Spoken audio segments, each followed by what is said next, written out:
Hello Raptors fans and welcome back to Raptors Report.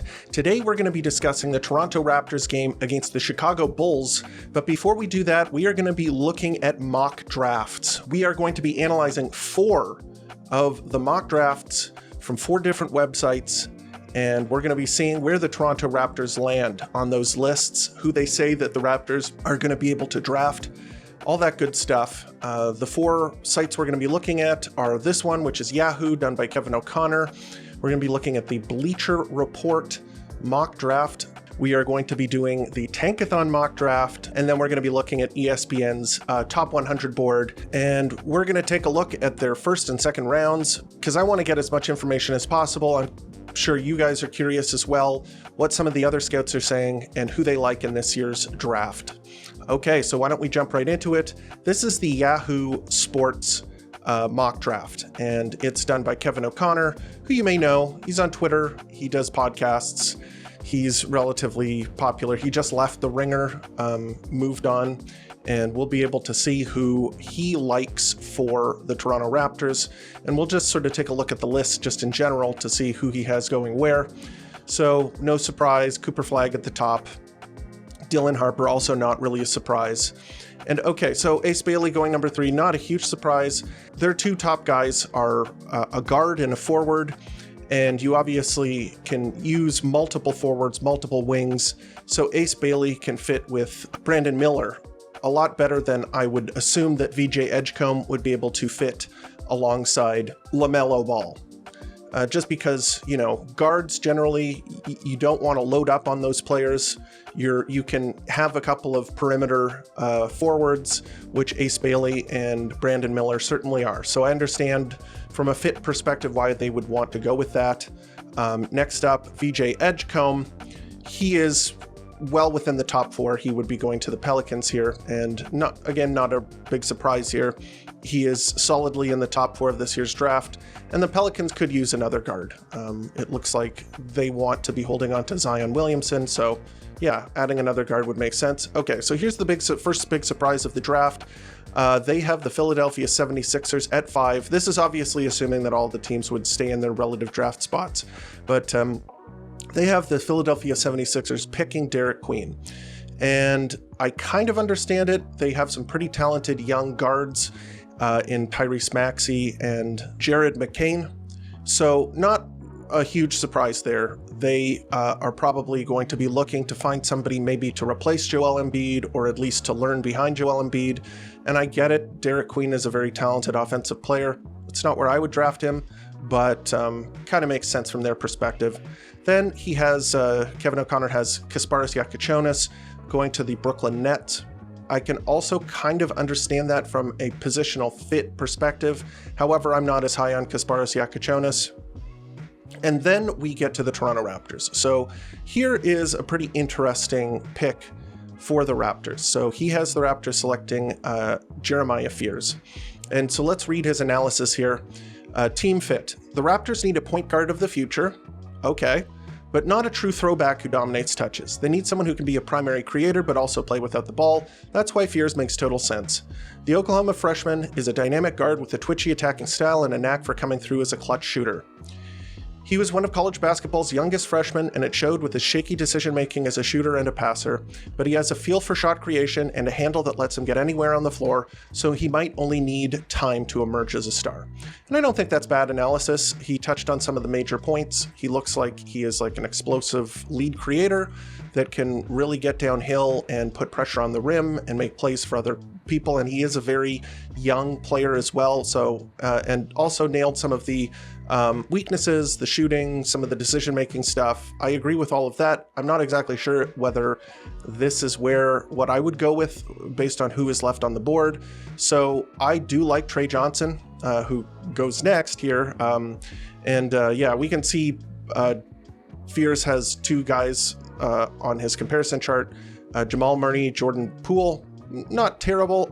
Both are better shooters right now than Fears is, and I get it. They're both kind of combo guards, guys who like to score the ball while creating as well.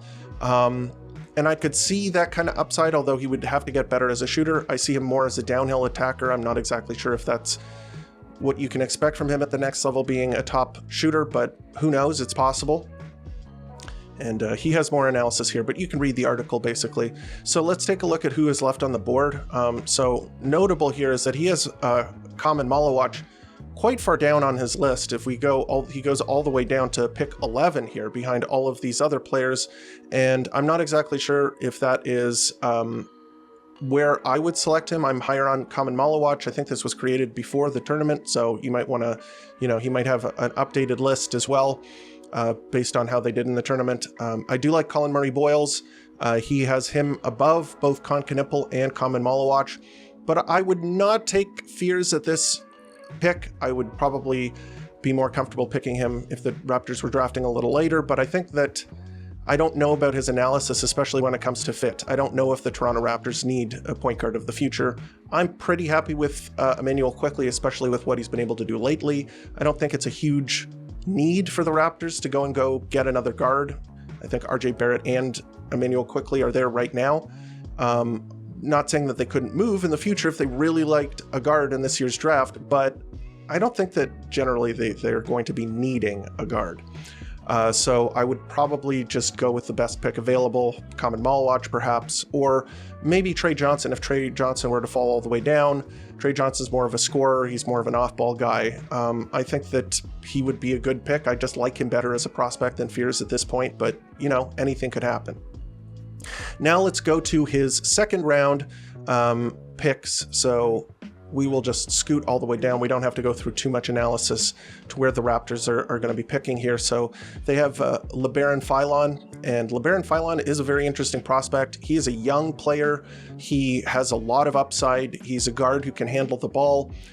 He's like a pretty good point guard who can get downhill, who can make plays for other people. Kind of like, I don't know why the Toronto Raptors would be picking two guards with their two picks. I think that in the second round, you can make picks based on need a little bit more. And I don't think I would take Philon if they were taking Fears, especially. If they went with a big in the first round, then maybe you could consider drafting someone like Philon.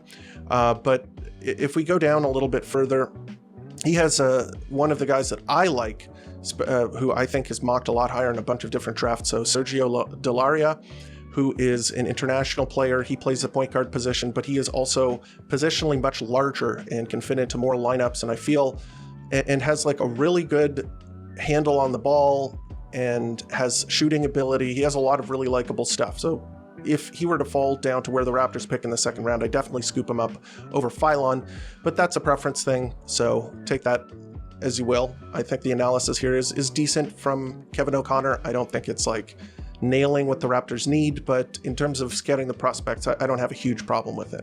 So yeah, that's the Yahoo's evaluation of where the Raptors are drafting. Why don't we go to Bleacher Report? So Bleacher Report has a guy named Jonathan Wasserman. So this is his analysis based on the draft.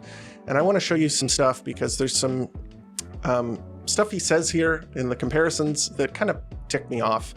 I don't like his player comparisons. I know player comparisons are very difficult, and a lot of the time they're with rosy colored glasses. So you're comparing a guy who hasn't proven anything in the league to a player who's probably an established pro who's, paid his dues and has like a solid reputation within the league, because everybody is looking at upside, upside, upside. They're not necessarily looking at the downside, but at the same time, there are some really kind of annoying things here. So let's go here. So he has Cooper Flag at the top, which is a no-brainer, but his pro comparisons here are Jalen Johnson and Kevin Garnett. So Kevin Garnett, I understand. Kevin Garnett is obviously a very like a Hall of Famer and an insanely good defender, really versatile player who had good foot speed, could guard big, could guard small on the perimeter a little bit, amazing defender, could really do it all. Maybe not a three-point shooter, but if he were in today's league, he'd probably be shooting threes as well. So I get that comparison. Jalen Johnson just doesn't make any sense to me. Even if Cooper Flag were to like bottom out and not be reach the level that people think he could get to, Jalen Johnson's just not even a good comp, because I think even at his lowest, I think Cooper Flag is going to be an amazing defender. So I don't really understand that one. Okay, so we have Dylan Harper here, Kobe White, De'Aaron Fox, Jalen Brunson. I don't know about those comparisons. Kobe White, the way he plays, I get it. De'Aaron Fox kind of. Jalen Brunson is a smaller guard. Not sure why he's on here. De'Aaron Fox also is not like a huge guy. But yeah, I get it. Those aren't terrible. VJ Edgecombe. So I like the Victor Oladipo comp. That's a pretty solid one. Iman Shumpert. Don't really understand that one. Shumpert was an off-ball player, never really developed a handle. Andrew Wiggins is a forward. VJ Edgecombe is pretty easily just a guard. Like, I don't get that.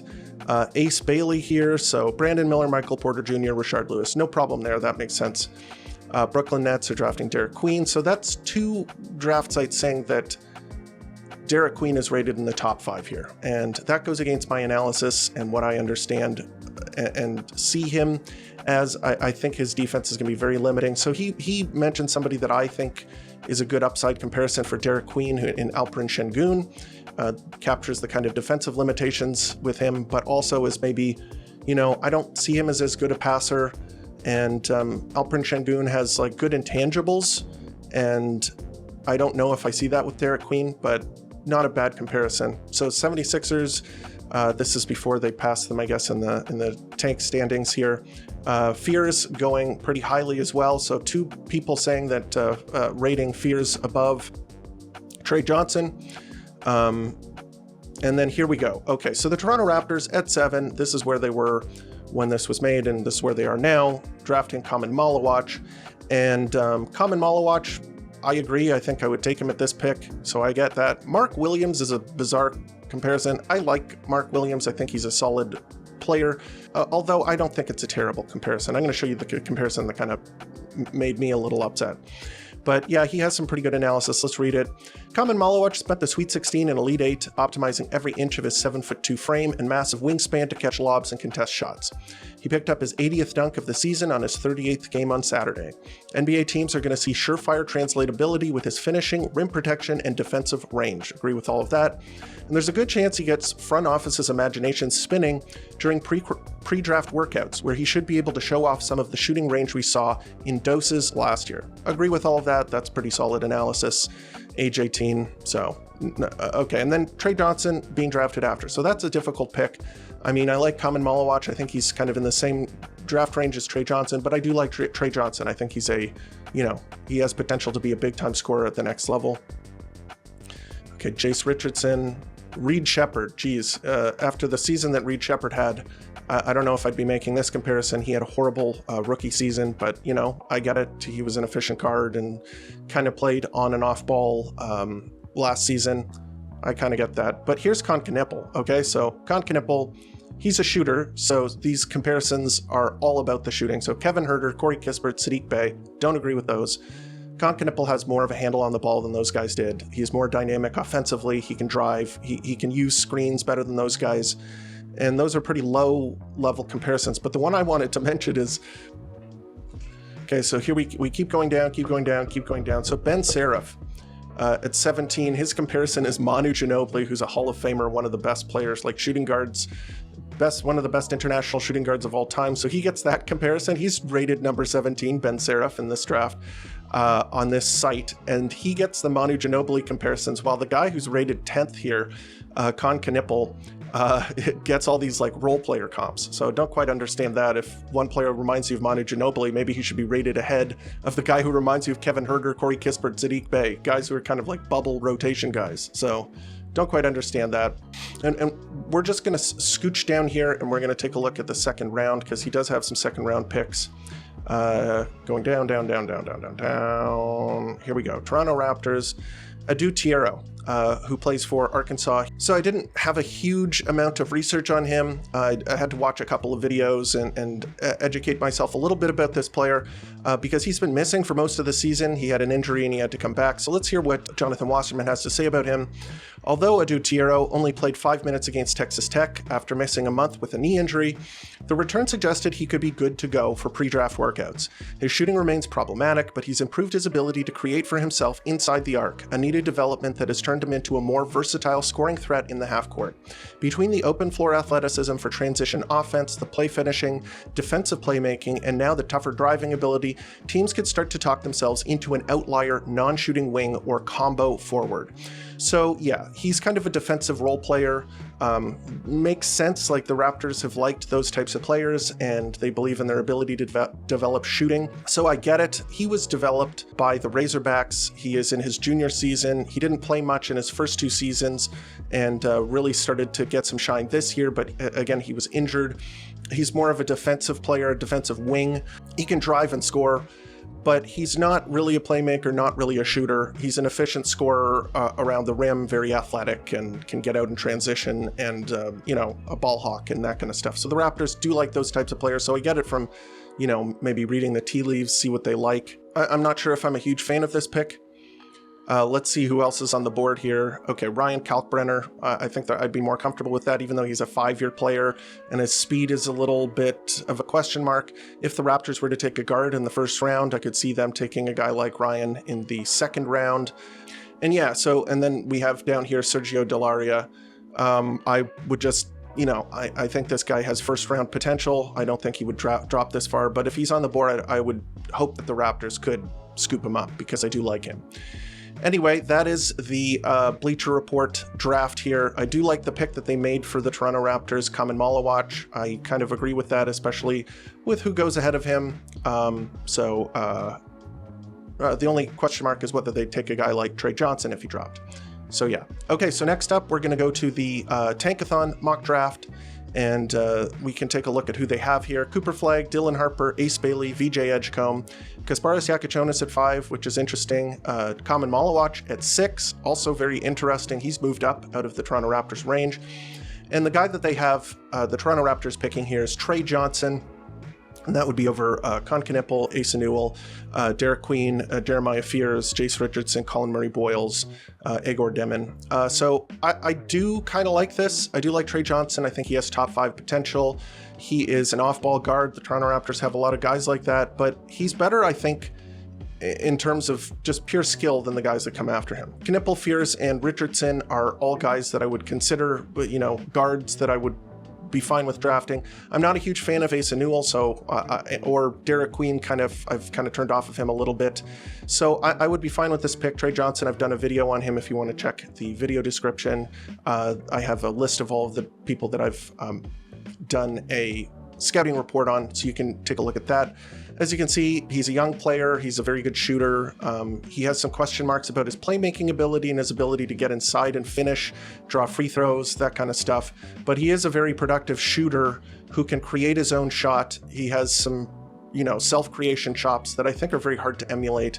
And, he had a good performance in the tournament, but they were eliminated in the first round. So maybe his draft stock dropped just because it's more exciting to see and talk about the players who went a little further in the tournament, but I don't think he had a bad tournament. I just think that his team didn't move past the first round.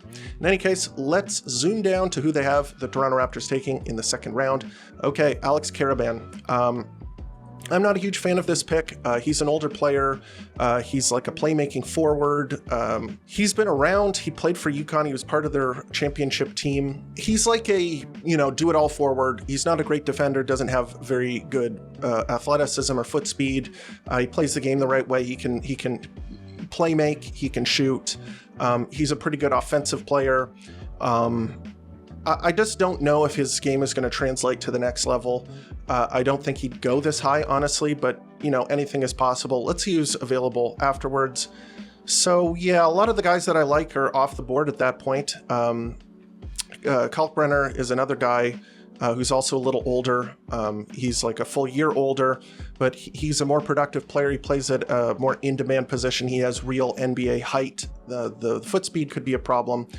But if you're going to draft a guard in the first round, I could see them taking a center in the second round. I do like Isaiah Evans. Okay, so there's a guy that I might take over Alex Karaban. Evans is a shooter. He is a really talented shooter. I've done in the second round picks. I did a draft evaluation on a couple of second round pick guys that I would like, and Isaiah Evans was on that list. And he's just like a really high upside offensive player, in my opinion. He's much younger than Alex Karaban.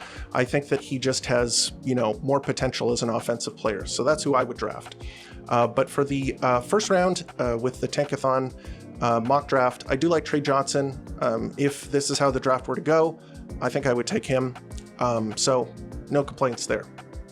Okay, So let's take a look at the ESPN top 100 draft picks. So this is a little different than a mock draft. He is not considering fit on this list. This is literally just a ranking 1 through 100 who he views as the best players in this year's draft. So let's take a look. Cooper Flagg, Dylan Harper, Ace Bailey, VJ Edgecombe, Trey Johnson, Kasparas Giacochonis, Jeremiah Fears. So if the Raptors were to stay at 7, he would also, he has a Jeremiah Fears ranked above Common Malawach. I'm not sure that if he were to do a mock draft at this point, he has had mock drafts, but those are a little older. This is a much more recent list. Whether he would have the Toronto Raptors take Common Malawach or go with Jeremiah Fears. I think Jonathan Givony is one of the best scouts in the business. I really like his analysis. I agree with a lot of the stuff that he says. He's been right quite a bit. So I trust his analysis. And this is a good looking list, in my opinion. I don't know if I would have Kasparas Giacochonis as high as he is, but maybe I'm sort of overreacting to the, the latest information. However, I'd put him a little lower, but other than that, look at this list. It looks really good. He even has Egor Demin at 12. I really liked what I saw from him in the tournament, so yeah, that looks pretty good. Jace Richardson, like him.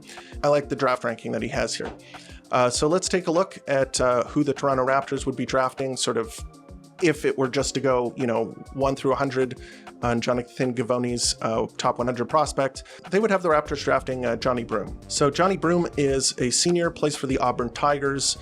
He had an unbelievable season, probably one of the best players in college basketball, maybe the second best after Cooper Flagg. He's just extremely productive at the college level. He's a 6'10" center. He kind of reminds me a little bit of guys like Tyler Hansbrough and those types of players who, stayed in college for a long time and got better each year. The issue, though, is that he is an upperclassman, like an upperclassman. So he's one of those 5-year players. Because of COVID, he got to stay an extra season, and that means he played 5 years in college, and he was good in all 5 years.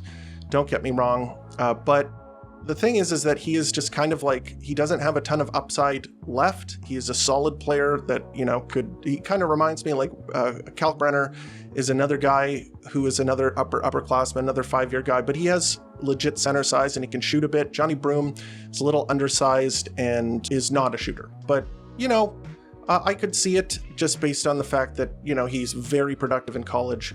Let's take a look at some of the players that are around him, see if there's anybody that I would like to take over him. So, okay, right off the bat, there's Isaiah Evans, JT Toppin. I mentioned those two guys in the second round video that I did. Those are two guys that I like. And yeah, I suppose if the Toronto Raptors were to take someone like Jeremiah Fears in the first round, Johnny Broome could be, a decent pickup, especially if the Toronto Raptors are probably going to be looking to compete next season. Having a guy like Johnny Broome on the team that could come off the bench and just give you solid minutes, I could see him doing that. Although I think that if you were going to go with a big, and this is how the second round were to pan out if the draft were to go this way, I think I might take JT Toppin at that pick.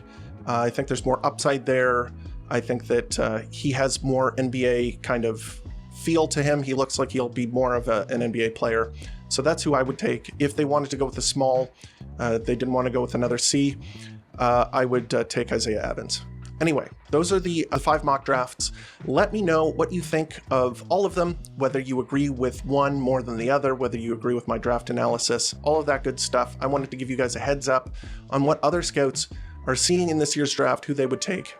So yeah, the Raptors played last night. They played the Chicago Bulls. We're going to take a look at some of the player evaluations, and we'll see you over there.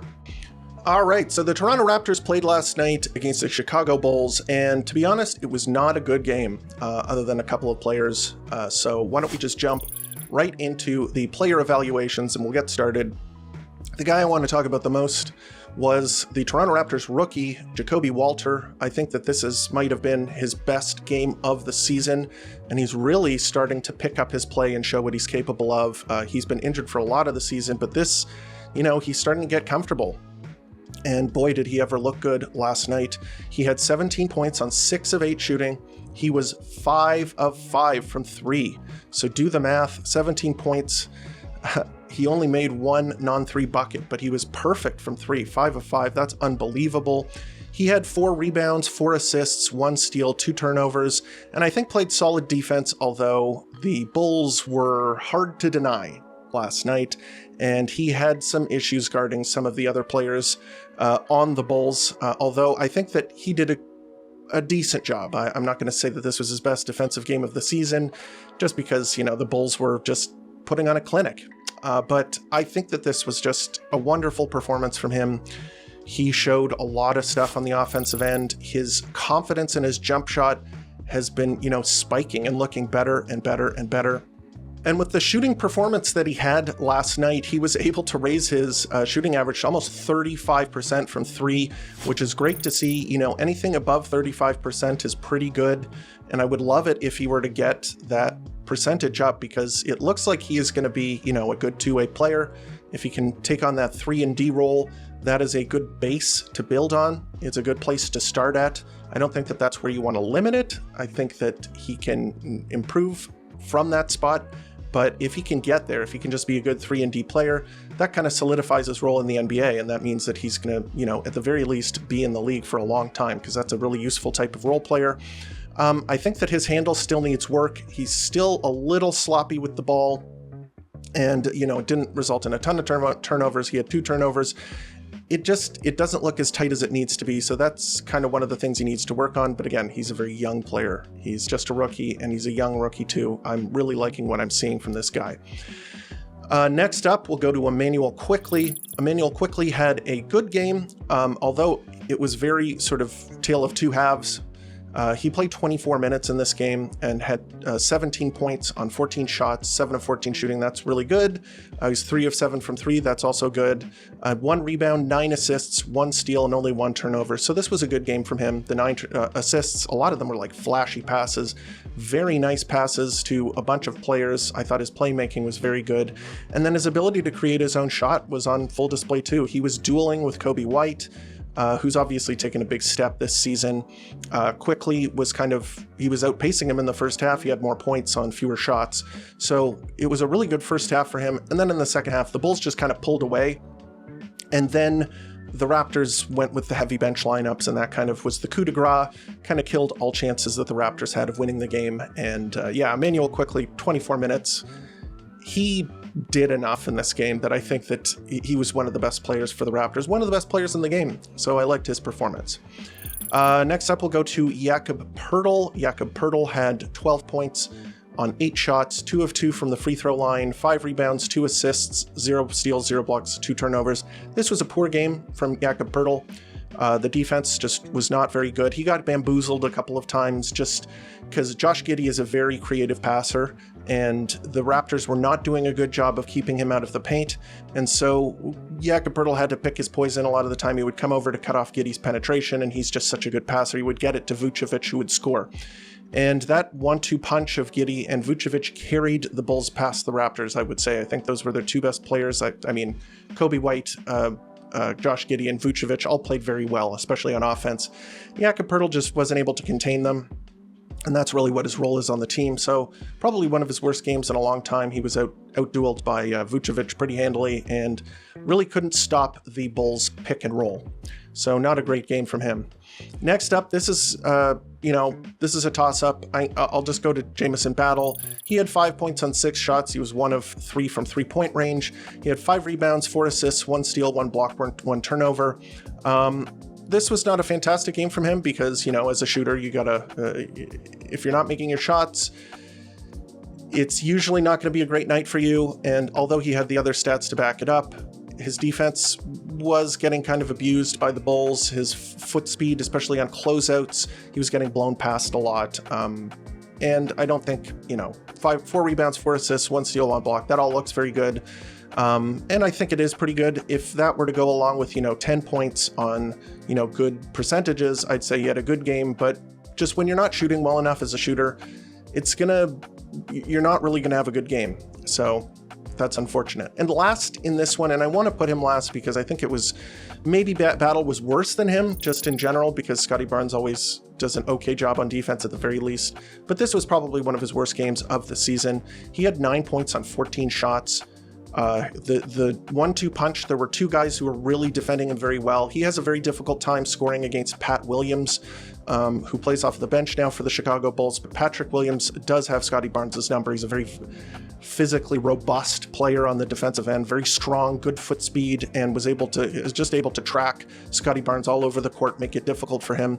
And then Buzelis, I think, did a really good job guarding Scottie Barnes as well, stripped him a couple of times. This was just not a good game from Scottie Barnes. He wasn't able to play the bully ball style that he likes to play. His shot wasn't going. He was 1 of 5 from 3. He had 4 rebounds, 4 assists, 2 steals, 2 turnovers.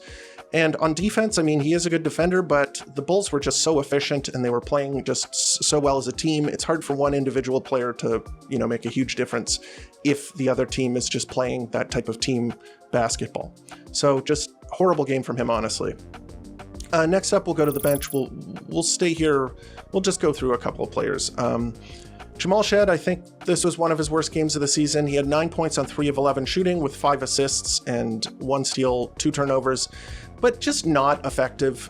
His shot was not going in, and this is his second game in a row where his shot wasn't going very well. And though he runs the offense pretty well, I also don't think that his defense was, anything to write home about. He kind of met his match in Kobe White. Kobe White had a really good game scoring-wise, and his handle on the ball is strong enough that Jamal Shead wasn't able to, put the clamps on him. In fact, he had almost a strip on Kobe White near the end of the game, and Kobe White was able to just, recollect the ball and go in and get an and one. Yeah, just not a great night from him. Orlando Robinson, he had a funny night. I'm not going to say a good night necessarily, but he is apparently a good three-point shooter. He had 13 points on 4 of 11 shooting. He was 3 of 7 from 3, 2 of 2 from the line, had 3 rebounds, 2 assists, a block, and a turnover. I think his defense was pretty good. Probably one of the better defenders in this game. And then the shooting, he made back-to-back threes in this game.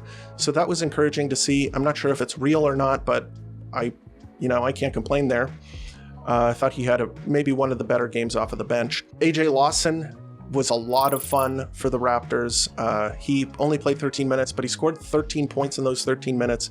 He was 5 of 6 from the field, 2 of 3 from 3, hit 1 of his 2 free throws, had 6 rebounds, 1 assist, 0 steals, 0 blocks, 0 turnovers. He was kind of like a garbage time all-star. And gosh, his shot selection, he is not shy. He's kind of like the Chris Boucher of guards. You get him the ball in his hands, it's not staying in his hands long. He is getting that up, and it was going in last night. And he had a really sick tip dunk at the end of the game. He was really fun. So had to give him a shout out. And some other players played, but that was the game. And I'd been kind of asking for this, so I can't complain too much. The Raptors won 4 straight before this, so they really needed a loss to get back and solidify that 7th best draft odds. The Spurs were kind of creeping up on them, so they got to keep pace, make sure that they lock into that position. So this is a good outcome for that scenario. However, it was not a good game to watch. I would have preferred a more competitive loss. The Bulls just kind of mollywopped the Raptors, and Scottie Barnes had probably one of his worst games of the season. Jakob Poeltl had a bad game. The only guy that, there were 2 guys that I really liked watching in that starting lineup. Emmanuel Quickley and Jacoby Walter both had really good games. So I guess from that perspective, it was nice to see the rookie, take a step and look like he belongs at the NBA level. But let's not waste too much time talking about this game. Let's talk about the next game, because the Toronto Raptors do play tomorrow night, and it will be in Toronto. They're playing the Portland Trail Blazers at 7:30. The Trail Blazers are one of the better bad teams in the league. They've got real players. They have, an identity. They play tough defense. They've got some, multi-tool players. They've got players at different positions that add things.